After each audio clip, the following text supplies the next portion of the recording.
Okay, the presentation today is on elderly living alone.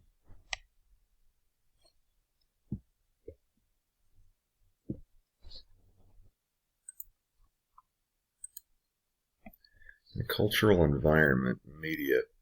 46% of adults in the U.S. are over 50, but only about 15% of pictures of adults in media are in that age range.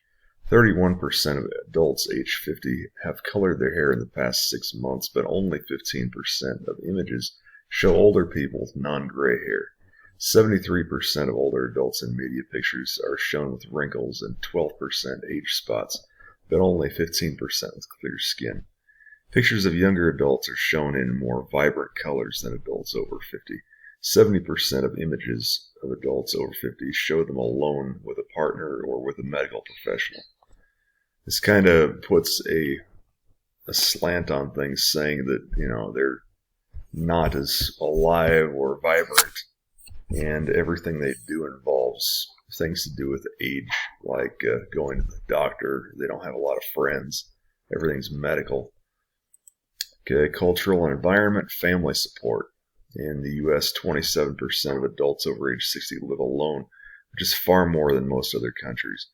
In most other countries, 40% of older adults live in extended family households. This is only 6% in the U.S. Culturally, the more prosperous the country is, the fewer people live in single households, and subsequently, more older adults live alone or with one other person. People over age 65 are twice as likely, 20%, to be working or looking for work that people of the same age in 1985, which was only 10%. By 2024, an estimated 13 million Americans over the age of 65 will be in the workforce. The last time the number of workers over 65 in the workforce was in 1962. The elderly of today who are in the workforce are better educated and more highly paid.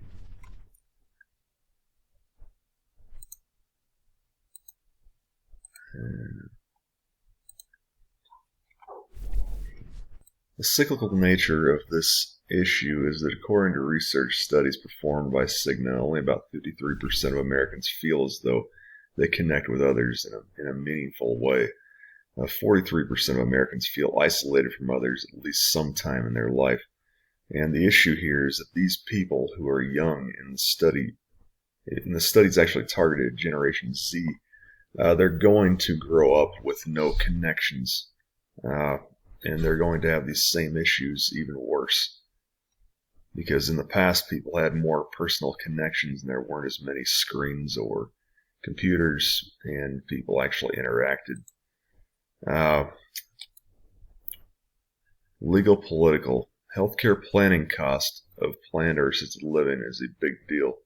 Planning for a time when their health causes them to select someone to take care of them and their assets. Avoiding exploitation and abuse by those who are tasked with taking care of them. These are the main issues with elderly today. They're trying to navigate the legal political system when they're going into a time in their lives when their mental state might not be as well adjusted as they'd like. Potential barriers to these people are going to be loneliness, depression due to social isolation, lack of proper nutrition, injuries due to failing coordination, inability to see health issues that would be noticed by others, poor personal hygiene, and lack of finances. These are all going to be issues that, the elderly people are not going to be able to deal with as well, because they don't know how to navigate certain cultural things that weren't around when they were younger. International scope. In the U.S., 27% of adults are 60 plus live alone.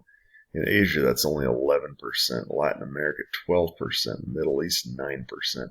In sub-Saharan Africa, it's 9%. Europe is also 28%. This also goes along with the model that elderly people living in more prosperous countries tend to live alone or with one other person. In other places where finances are not as readily available, the cultures tend to stick together. The family unit tends to be bigger, and they pool their resources more often.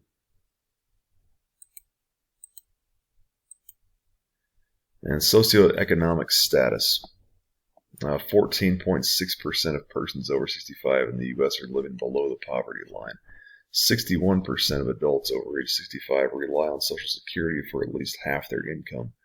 Older persons who have a low economic status are at a higher risk for physical impairment or health issues. Race and ethnicity. By 2030, 25% of elderly people will be from an ethnic minority. 19.2% of elderly African Americans live in poverty, and that's 18.1% for Hispanic and 8.7% for white people. Okay, by religion, 42.9% of non-religious elderly had arthritis.